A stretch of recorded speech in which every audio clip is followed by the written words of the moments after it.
पंजाब की सरजमी पर कभी आतंक का साया था तो कभी ड्रग्स का जाल और अब ड्रग्स और हथियार में उलझे गैंगस्टर का खौफ, जिसमें पंजाबी सिंगर सिद्धू मूसेवाला की हत्या हुई। अब आलम यह है कि पूरे देश की करीब 2% आबादी वाले पंजाब में कुल 10% हथियार हैं। हथियारों के मामले में ये राज्य देश में दूसरे नंबर पर है। आखिर क्या है पंजाब के गैंग्स और गैंग्स ऑफ पंजाब की कहानी। नमस्कार दोस्तों, के न्यूज़ में आपका स्वागत है। मैं हूं प्रबुद्ध चौहान और आप देख रहे हैं खास पेशकश gangs of Punjab.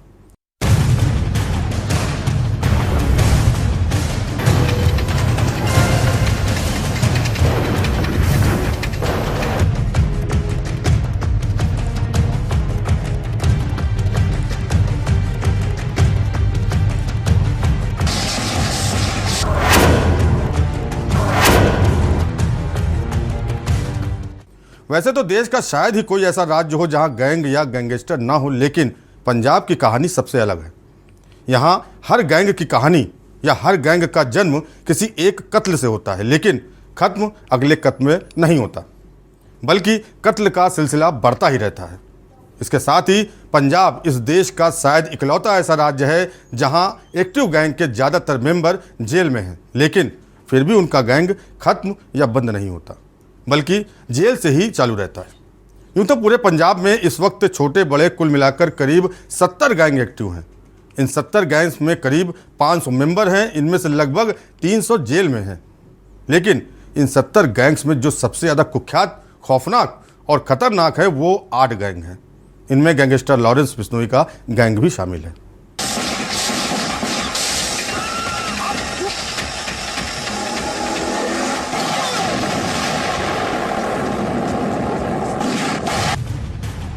Gangster Sampat Nehra, Neeraj Bhawaniya, Lawrence Bishnoi, Hashim बाबा ऐसे गैंगस्टर्स हैं जो दिल्ली एनसीआर ही नहीं बल्कि पंजाब और हरियाणा में अपनी धमक रखते हैं। और इस समय ये गैंगस्टर्स देश की सबसे सुरक्षित तिहाड़ जेल में बंद हैं। कायदे से इस गैंग के गुर्गे खत्म हो जाने चाहिए थे, लेकिन ना तो इनके गैंग खत्म हुए और ना ही जेल में बैठे इन गैंगस्टर की धमक कम हुई। लेकिन क्यों, ये एक बड़ा सवाल है। इसके पीछे हकीकत तो ये है, जेल में बैठकर ये आराम से अपने गैंग को न सिर्फ ऑपरेट कर रहे हैं बल्कि इनका धंधा और चल पड़ा है। पंजाब में हाल के सालों में जितने भी गैंगवार हुए या जितने भी जुर्म हुए, उनमें सबसे ज्यादा हाथ इन्हीं 8 गैंग का रहा। कमाल ये है कि इनमें से ज्यादातर गैंग के सरगना या तो मारे गए या पकड़े गए और फिलहाल जेल में हैं। मगर जेल के अंदर से ही इनका गैंग वैसे ही काम कर रहा है जैसे बाहर रहकर करता था। बल्कि यूं कहा जाए कि कई गैंग सरगना जेल जाने के बाद ज्यादा ताकतवर हुए तो गलत नहीं होगा। तिहाड़ जेल में बंद लॉरेंस बिश्नोई इसकी मिसाल है। लॉरेंस बिश्नोई ही वो गैंगस्टर है जिस पर इस वक्त सिद्धू मूसेवाला के कत्ल के इल्जाम लग रहे हैं। एक धमकी ने लॉरेंस बिश्नोई को जुर्म की दुनिया में अचानक बड़ा बना दिया था।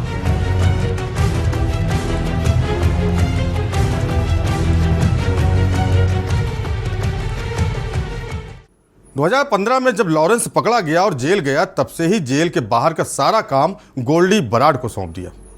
कनाडा में बैठा गोल्डी बराड़ इस वक्त लॉरेंस बिश्नोई का सबसे भरोसेमंद और मजबूत हाथ है।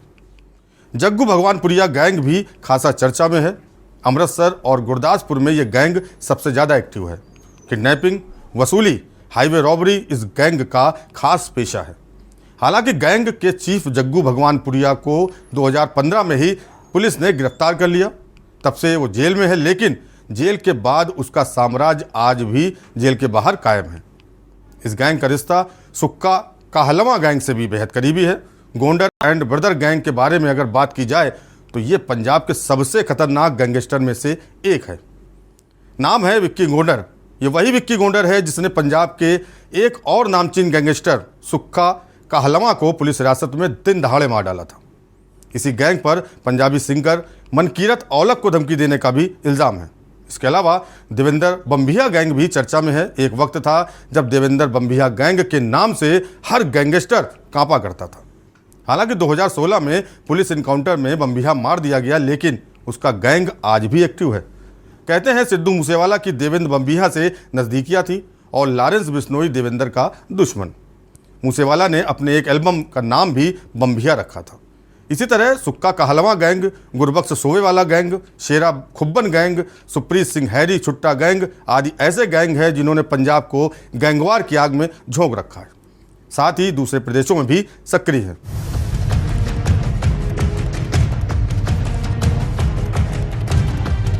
सुक्खा कहलवा गैंग पंजाब का ये वो गैंगस्टर था जिसके सोशल मीडिया पर सबसे ज्यादा फॉलोअर्स थे।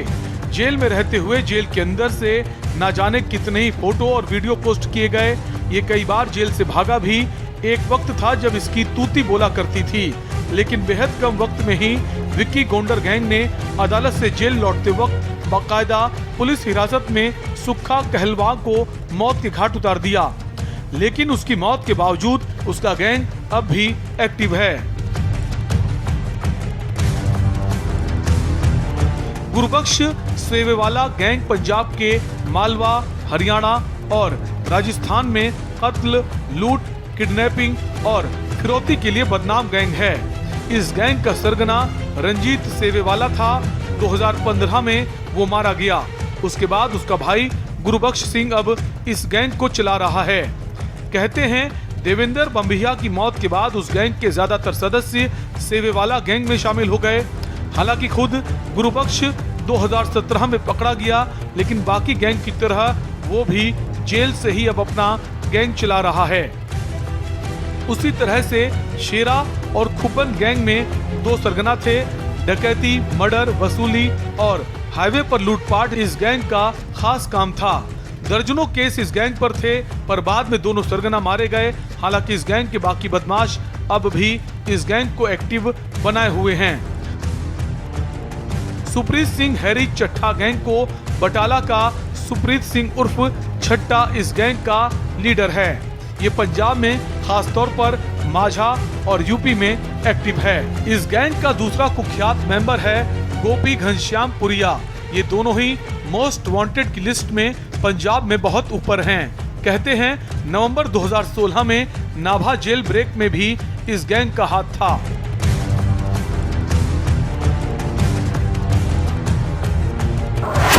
Gangs of Punjab. पूरे पंजाब में इस वक्त कई छोटे बड़े गैंग सक्रिय हैं। कुल मिलाकर करीब 70 गैंग एक्टिव हैं। इन 70 गैंग्स में करीब 500 मेंबर हैं। इनमें से लगभग 300 जेल में हैं। 70 में से सबसे ज्यादा कुख्यात 8 गैंग हैं। लॉरेंस बिश्नोई गैंग, सरगना लॉरेंस बिश्नोई। जग्गू भगवानपुरिया गैंग, सरगना जग्गू। जग्गू को 2015 में ही पुलिस ने गिरफ्तार किया।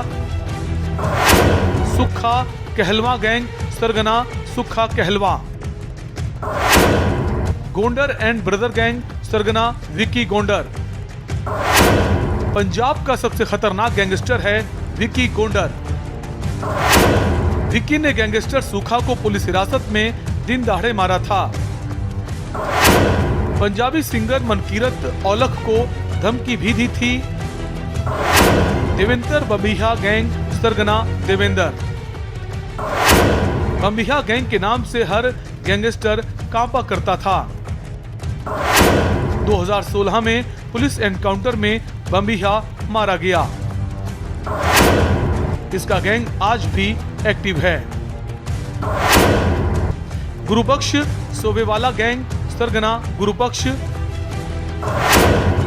शेरा खुब्बन गैंग, सरगना शेरा। सुप्रीत सिंह हैरी चट्टा गैंग, सरगना रंजीत सेवेवाला। और यहाँ वक्त तो चला एक छोटे ब्रेक का। ब्रेक के बाद आपको बताएंगे कि पंजाब में हत्याओं का अंडरवर्ल्ड कनेक्शन क्या है।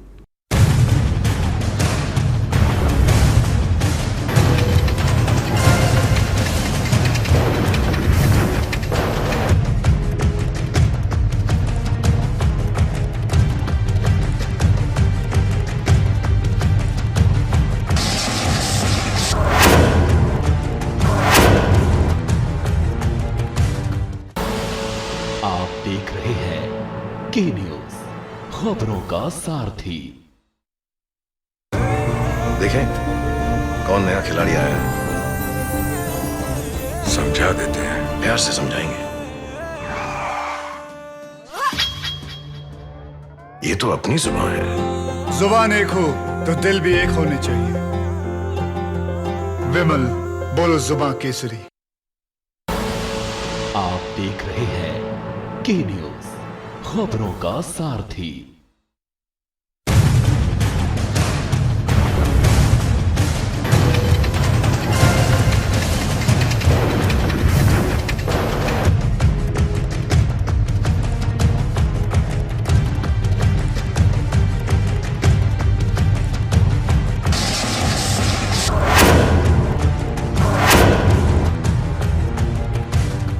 पंजाब में गैंग्स के इतिहास को देखते हुए यह तय है कि सिद्धू मूसेवाला के कत्ल के बाद एक और गंगवार होगा, इस कत्ल का बदला लेने के लिए।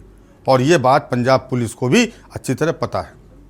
पंजाब में इसी गैंगवार को देखते हुए पूर्व मुख्यमंत्री कैप्टन अमरिंदर सिंह ने पंजाब पुलिस के अंदर ऑर्गेनाइज्ड क्राइम कंट्रोल यूनिट नाम से एक नई टीम बनाई थी, जिसका काम सिर्फ और सिर्फ गैंग और गैंगस्टर से निपटना था। अब भगवंत मान की नई सरकार ने भी गैंग और गैंगस्टर से निपटने के लिए खास एंटी गैंगस्टर टास्क फोर्स का गठन किया है। सिद्धू मूसेवाला की हत्या के बाद से ही गोल्डी बराड़ और लॉरेंस बिश्नोई का नाम सुर्खियों में है। कनाडा में रहने वाले गोल्डी बराड़ का इस वारदात में इतना गहरा नाता क्यों है, और वो कौन सी बात है कि 7 समंदर पार बैठे इस गैंगस्टर को गैंग के लोग डॉक्टर बुलाते हैं। सुनकर बात हजम नहीं हो रही, लेकिन ये सच है। पंजाब में एक जबरन रिटायर किए गए ASI के बेटे गोल्डी बराड़ को गैंग के लोग इसीलिए डॉक्टर कहकर बुलाते हैं क्योंकि गैंग के लोगों को लगता है कि दुनिया की हर बीमारी और तकलीफ का इलाज गोल्डी के पास मौजूद है। वो अपने रुतबे, अपने पैसे और अपनी हनक के साथ साथ अपने लंबे चौड़े नेटवर्क की बदौलत दुनिया के किसी भी हिस्से में कोई भी वारदात बड़ी आसानी से अंजाम दे सकता है।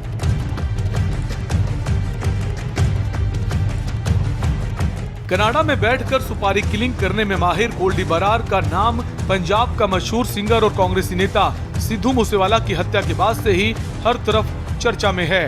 पंजाब में हर दूसरी हत्या के बाद यही नाम पुलिस से लेकर पब्लिक की जुबान पर आ जाता है। कम से कम पिछले कुछ अरसे के दौरान इस अकेले नाम ने पंजाब के लोगों में अच्छी खासी दहशत फैलाई है। गोल्डी बराड़ का असली नाम सत्येंद्रजीत सिंह है। वो पंजाब के मुक्तसर का रहने वाला है, लेकिन पिछले काफी अरसे से वो कनाडा में ही छिपा बैठा है और वहीं से पंजाब में अपना गैंग ऑपरेट कर रहा है। चंडीगढ़ के DAV कॉलेज में पढ़ा गोल्डी बराड़ एक तरह से पंजाब के जाने माने गैंगस्टर लॉरेंस बिश्नोई का सीनियर भी है, और वहीं लॉरेंस बिश्नोई को एक तरह से गुनाह की दुनिया में लेकर आया था। गोल्डी बराड़ के पिता शमशेर सिंह पंजाब पुलिस में ASI के पद से जबरन रिटायर करवाए गए, क्योंकि पिछले ही साल उन पर एक हत्या की वारदात में शामिल होने का इल्जाम लगा था और उसी के बाद उन्हें पुलिस महकमे ने रिटायर कर दिया। गोल्डी बराड़ के गैंग से जुड़े नज़दीकी सूत्रों के मुताबिक गोल्डी अपने गैंग को कोड नेम से चलाता है, और सबसे खास बात यह है कि वो सोशल मीडिया का खुलकर इस्तेमाल भी करता है। ये भी बताया जाता है कि वो या तो सैटेलाइट फ़ोन का इस्तेमाल करता है या फिर इंटरनेट कॉलिंग पर ही बात करता है, जिसकी वजह से उसे ट्रैक करना पुलिस के लिए मुश्किल हो जाता है। गोल्डी बराड़ और लॉरेंस बिश्नोई ने जब मिलकर पंजाब में रंगदारी वसूलने का गैंग चलाया था, लेकिन कहा जाता है कि युवा कांग्रेसी नेता गुरलाल पहलवान की हत्या में गोल्डी बराड़ का नाम पहली बार सामने आया था। जब पुलिस को गोल्डी के बारे में भनक लगी तो पुलिस के उस तक पहुंचने से पहले ही गोल्डी हिंदुस्तान छोड़कर कनाडा भाग गया। गोल्डी बराड़ की पहुंच के बारे में कहा जाता है कि कनाडा की रॉयल कनाडियन माउंटेड पुलिस में भी उसके अपने आदमी बैठा रखे हैं, जिसकी वजह से कनाडा पुलिस भी जब कभी गैंगस्टर्स के खिलाफ कोई मुहिम चलाती है तो उसे सबसे पहले पता चल जाता है, और वो या तो अंडरग्राउंड हो जाता है या फिर कुछ दिनों के लिए कनाडा से दूर चला जाता है। कुछ अरसा पहले कनाडा ने पंजाब के उन गैंगस्टर्स के खिलाफ बाकायदा एक मुहिम चलाई थी जो कनाडा के वैंकूवर, टोरंटो और ओंटारियो जैसे शहरों में अपना गैंग चला रहे थे। कनाडा की पुलिस ने सभी का सफाया किया, लेकिन गोल्डी बराड़ अब भी वहां से बैठकर अपना गैंग न सिर्फ पंजाब में बल्कि कनाडा में भी चला रहा है। गोल्डी बराड़ ने ही अपने सोशल मीडिया अकाउंट पर बाकायदा लिखित दावा किया था कि सिद्धू मूसेवाला को मौत के घाट उतारने की आखिर वो वजह कौन सी थी। उसी दावे में गोल्डी बराड़ ने ये बात भी उजागर कर दी थी कि इस हत्याकांड के पीछे कौन है और क्यों है। सोशल मीडिया में लिखी अपनी चिट्ठी में गोल्डी बराड़ ने लिखा था कि इस हत्याकांड के पीछे कैसे वो और लॉरेंस बिश्नोई गैंग शामिल हैं। गोल्डी बरार ने यह भी दावा किया था कि सिद्धू मूसेवाला का कत्ल इसलिए किया गया क्योंकि मूसेवाला का नाम विक्रमजीत सिंह मिद्दू खेड़ा की हत्या में सामने आया था।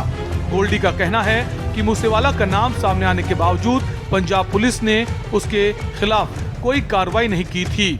इसके अलावा गोल्डी बरार से एक और साथी अंकित भाणु के एनकाउंटर के पीछे भी मूसेवाला का हाथ बताया जा रहा है। असल में गोल्डी बरार मूसेवाला से इसलिए चिढ़ा हुआ था क्योंकि उसे यही लगता था कि सिद्धू उसके और उसके साथियों के खिलाफ दूसरे गैंग वालों की मदद कर रहा है। सिद्धू मूसेवाला की हत्या के बाद ही हर तरफ इस बात की तलाश तेज हो गई कि आखिर ये गोल्डी बरार कौन है जिसने 7 समंदर पार से बैठे बैठे एक मशहूर सिंगर और A+ सुरक्षा में घिरे रहने वाले कांग्रेसी नेता को कैसे गोलियों से छलनी करवा दिया।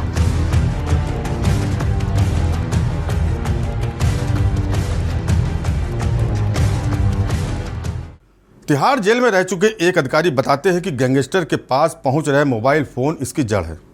एक बार जब जेल में बंद इन गैंगस्टर्स के पास मोबाइल फोन पहुंच जाता है तो न सिर्फ ये आराम से अपना गैंग चलाते हैं बल्कि जेल के अंदर सामान्य कैदियों के सामने अपनी पहुंच भी दिखाते हैं। अगर कोई कैदी बढ़िया डील डॉल का दिखता है तो ये उसकी जमानत भी करवाने में मदद करते हैं और जब वो बाहर निकलता है तो इनके लिए काम करने लगता है। उसे इस बात का भी डर नहीं होता कि अगर वो कभी जेल गया तो उसे किसी से डरने की ज़रूरत होगी। इनमें से लॉरेंस बिश्नोई तिहाड़ की जेल नंबर 8 में बंद था। संपत नेहरा तिहाड़ जेल की 5 नंबर जेल में है, जबकि काला जठेड़ी, काला राणा और हाशिम बाबा तीनों मंडोली जेल में मौजूद हैं। गोल्डी बरार अभी फरार है और आशंका है कि वो कनाडा में छिपा बैठा है। ये सभी एक दूसरे के साथ मिलकर काम करते हैं। नीरज भवानिया और टिल्लू ताजपुरिया दोनों तिहाड़ जेल में बंद हैं। तमाम सख्ती के बावजूद कैदी कोई ना कोई रास्ता निकाल ही लेते हैं। जिस वक्त गैंगस्टर जितेंद्र गोगी की हत्या हुई उस वक्त भी जांच में पता चला था कि जेल में बैठकर किस तरह से टिल्लू ने गोगी की हत्या की साजिश रची थी। जेल में बैठकर सुकेश चंद्रशेखर ने भी 200 करोड़ की ठगी को अंजाम दिया था और बाद में सुरेश की मदद करने के आरोप में 8 जेल के अधिकारियों को निलंबित कर दिया गया था। कैसे पहुंचते हैं जेल में मोबाइल? जेल में फोन पहुंचने की हैं कई वजहें। कभी कभार सुरक्षा में लापरवाही हो जाती है, कई बार लालच में सुरक्षा कर्मी ले जाते हैं मोबाइल। जेल के बाहर से मोबाइल को अंदर फेंक दिया जाता है, अच्छे से पैक कर अंदाजे से अंदर फेंका जाता है। कैदी अपने शरीर में छिपा कर ले जाते हैं। एक कैदी ने तो छोटा मोबाइल निगल लिया था। बाहर से आने वाले अनाज में छिपा कर लाए जाते हैं। कपड़ों में भी छिपाकर मोबाइल अंदर ले जाए जाते हैं। जेल में आसानी से करते हैं मोबाइल का इस्तेमाल। नेटवर्क के लिए कैदी जैमर का तार काट देते हैं। वो लोकेशन भी पता होती है जहां जैमर का असर नहीं होता। कई बार ये दूसरों के नेट इस्तेमाल करते हैं। इस्तेमाल करने के बाद ये मोबाइल अपने सेल के बाहर छिपा देते हैं और जांच के दौरान बच जाते हैं। पंजाब के 500 से ज़्यादा गैंगस्टर से निपटने का पुलिस ने एक्शन प्लान बनाया है। सिद्धू मूसेवाला के मर्डर के बाद गैंगवार की आशंका बढ़ गई है, मगर पंजाब पुलिस ने अब तमाम गैंग पर नकेल कसने का एक्शन प्लान तैयार किया है। बीते दिनों से सिद्धू मूसेवाला की हत्या के बाद सुर्खियों के साथ साथ सोशल मीडिया पर एक बहस छिड़ी हुई है।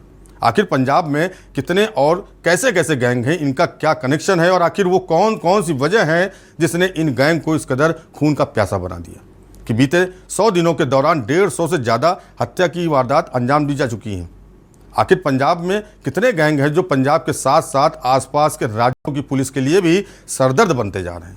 और इससे भी बड़ी बात यह है कि आखिर इन तमाम गैंग का 7 समंदर पार के देशों से किस तरह का कनेक्शन जुड़ा हुआ है, जिसने पुलिस के लिए मुश्किलें और बढ़ा दी हैं और कानून के सिपाहियों के हाथों की मजबूत पकड़ को ढीला रखने को मजबूर कर दिया है। पंजाब पुलिस बीते कई दिनों से इस बात को लेकर माथापच्ची कर रही है कि आखिर पंजाब की उपजाऊ जमीन पर अन्न की बम्पर पैदावार के साथ साथ आखिर बदमाशों की फसल कैसे लहलाने लगी। 50,362 वर्ग किलोमीटर तक फैले पंजाब के इस इलाके में नदियों में पानी तो कम हो गया, लेकिन पंजाब की इस जमीन पर अचानक खून की नदियां कैसे बहने लगी।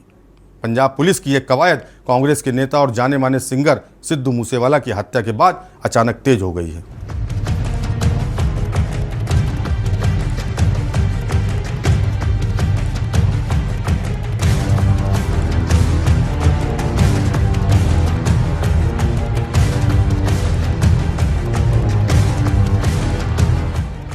पंजाब पुलिस के डीजीपी वीके भावरा ने बाकायदा एक रणनीति तैयार करने और पंजाब की जमीन से ऑपरेट करने वाले एक गैंग को जड़ से मिटाने के लिए खास टीम तैयार करने के भी निर्देश जारी किए हैं। पंजाब के डीजीपी ने इस बात को साझा किया है कि पंजाब में करीब 500 से ज्यादा गैंगस्टर हैं, जिन्हें 3 कैटेगरी ए, बी और सी में रखा गया है। खुद डीजीपी भावरा ने माना है कि इस साल जनवरी से अप्रैल तक के 100 दिनों के भीतर पंजाब में गैंग या तो गैंगवार या फिर सुपारी किलिंग के तहत करीब 158 लोगों को मौत के घाट उतारा गया है। जिन लोगों की हत्या की गई है उनमें सिद्धू मूसेवाला को छोड़कर और भी कई नामी लोग शामिल हैं, जिसमें अंतर्राष्ट्रीय कबड्डी खिलाड़ी संदीप नंगल अंबिया भी शामिल है। खुद डीजीपी भावरा इस बात को मानते हैं कि पंजाब के ज्यादातर गैंगस्टर जेलों में बंद होने के बावजूद अपने गुर्गों के जरिए सुपारी किलिंग करवा रहे हैं। लेकिन सबसे चौंकाने वाली बात खुद पंजाब के डीजीपी भावरा को महसूस हुई और ये कि ज्यादातर मामलों में सुपारी विदेशों से दी गई या मर्डर का विदेशी कनेक्शन निकलकर सामने आया। ऐसे में पुलिस के लिए ये सबसे बड़ी चुनौती बन गई है कि इन गैंगस्टर्स के विदेशों से जुड़े तारों के बीच से कैसे काटा जा सकता है। पंजाब की जमीन पर अपने गैंग की दहशत फैलाने के लिए इन दिनों कुछ गैंग बेहद खूंखार हो गए हैं और ताबड़तोड़ सुपारी किलिंग की वारदात को अंजाम देने लगे हैं। इस तरह के गैंग में सबसे ऊपर नाम लॉरेंस बिश्नोई, जग्गू भगवानपुरिया, दविंदर बमिया और मल्ली जैसे गैंग शामिल हैं। यही नहीं, इन्हीं गैंग के बीच इलाके में अपना सिक्का जमाने और वर्चस्व कायम रखने को लेकर भी गैंगवार चल रही है, जिसकी वजह से प्रेमा लाहौरिया, सुखा कहलवा, जयपाल भुल्लर और रॉकी जैसे गैंगस्टर मारे जा चुके हैं। इसके बावजूद इन गैंग से जुड़े गुर्गे अब भी छिटपुट वारदात अंजाम दे रहे हैं, जिसने पुलिस का सिरदर्द अलग से बढ़ा दिया है।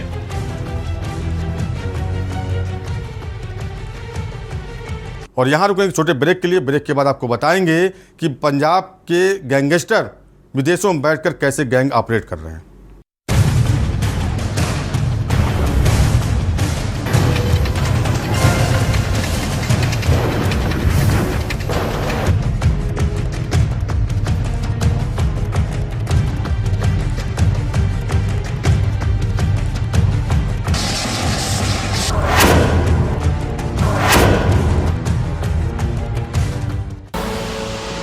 देख रहे हैं के न्यूज, खबरों का सारथी।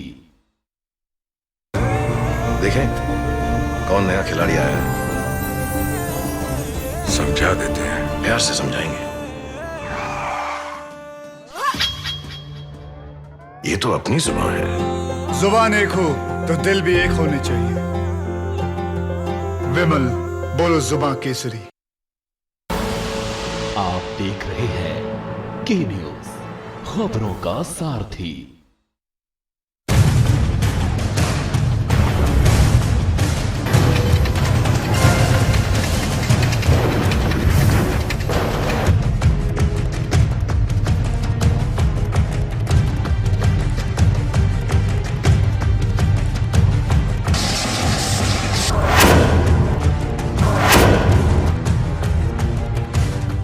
पंजाब पुलिस और उसके चौकस बंदोबस्त पर इसी साल मार्च में उस वक्त सवालिया निशान लगने शुरू हो गए थे जब अंतर्राष्ट्रीय कबड्डी खिलाड़ी संदीप नंगल अंबिया की हत्या हुई।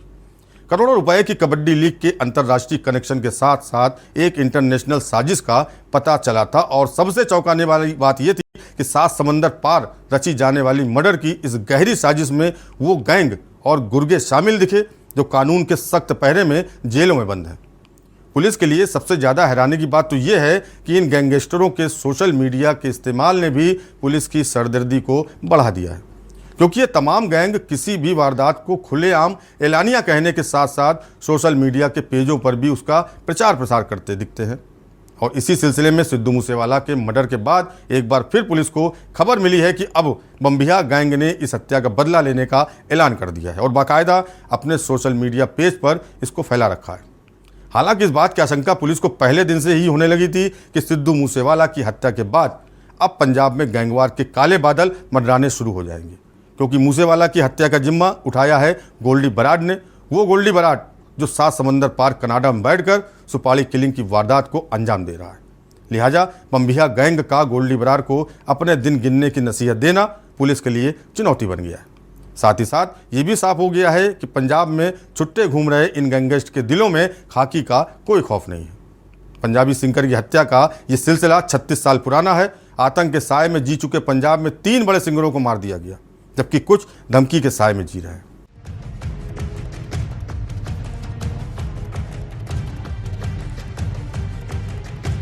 जाने माने पंजाबी सिंगर सिद्धू मूसेवाला की हत्या के साथ ही पंजाब के पुराने जख्म भी हरे होने लगे हैं। पंजाब ने वो दौर भी देखा है जब इस सूबे के सबसे चहेते कलाकारों का जीना मुहाल होने लगा था।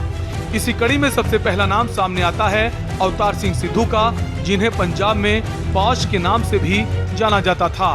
पाश अपने दौर के क्रांतिकारी सिंगर थे और उनके गाए गीत पंजाब ही नहीं बल्कि हिंदुस्तान के लाखों लोगों की पसंद थे।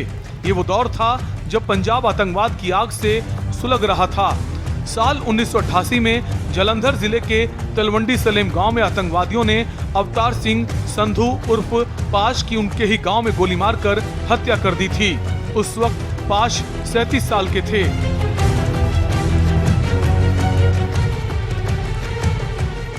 उन्नीस में लुधियाना में पंजाबी फिल्मों के एक्टर और बॉलीवुड के जाने माने स्टार धर्मेंद्र के चचेरे भाई वीरेंद्र सिंह की गोली मारकर हत्या कर दी गई थी। इसके पीछे पुलिस ने आपसी रंजिश की वजह बताई थी।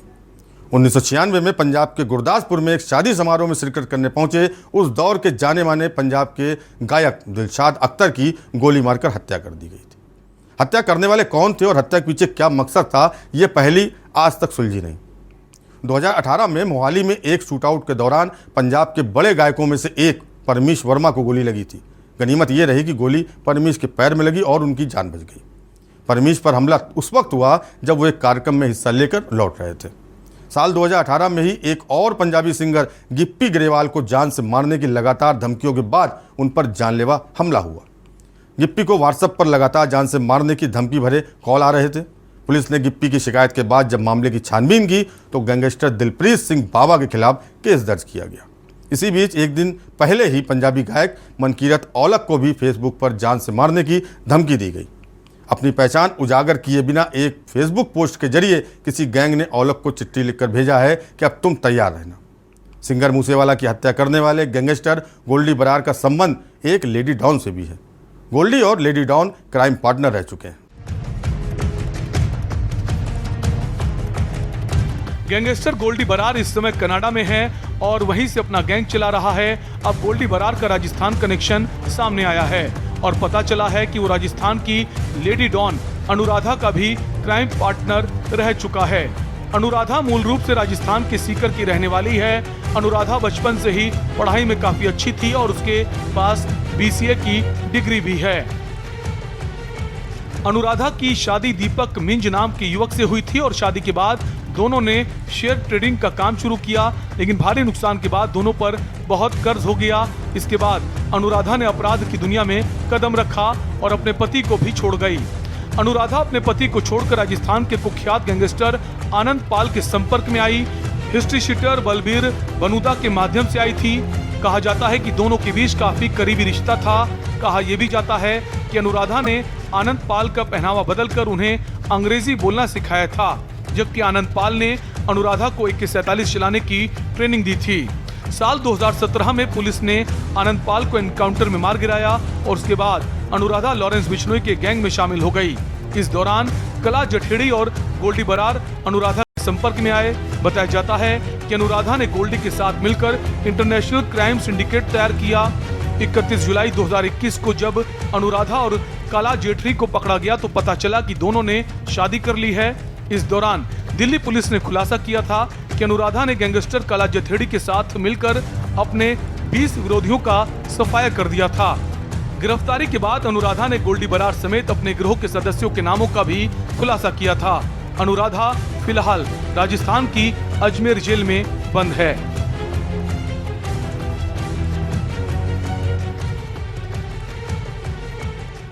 पंजाब में बड़ा गैंगवार शुरू हो सकता है। असल में गैंगस्टर लॉरेंस बिश्नोई गैंग और देवेंद्र बंबिया गैंग के बीच पुरानी दुश्मनी है।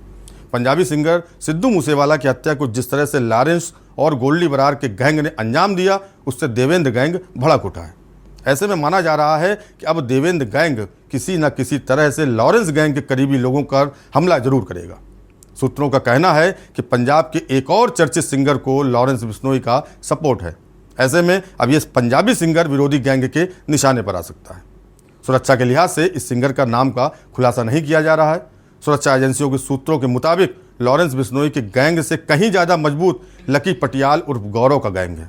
रिपोर्ट के अनुसार इस गैंगस्टर का पूरा डोजियर मिला हुआ है, जिसके मुताबिक बब्बर खालसा के आतंकी पाकिस्तान में मौजूद रिंदा का लकी पटियाल बेहद करीबी बा। कहा जाता है कि लकी पटियाल आर्मेनिया से अपना गैंग चला रहा है। पंजाब में गैंग और गैंगस्टरों की लहलाती फसल को पंजाब पुलिस कब काट पाती है ये तो समय बता पाएगा, लेकिन गैंगों का सफाया बेहद जरूरी है, वरना सिद्धू मूसेवाला जैसे कांड आगे भी दोहराए जाएंगे। खास पेशकश गैंग ऑफ पंजाब में फिलहाल इतना ही। बाकी देश और दुनिया की खबरों को देखते रहिए के न्यूज़ इंडिया और मुझे दीजिए इजाज़त। नमस्कार।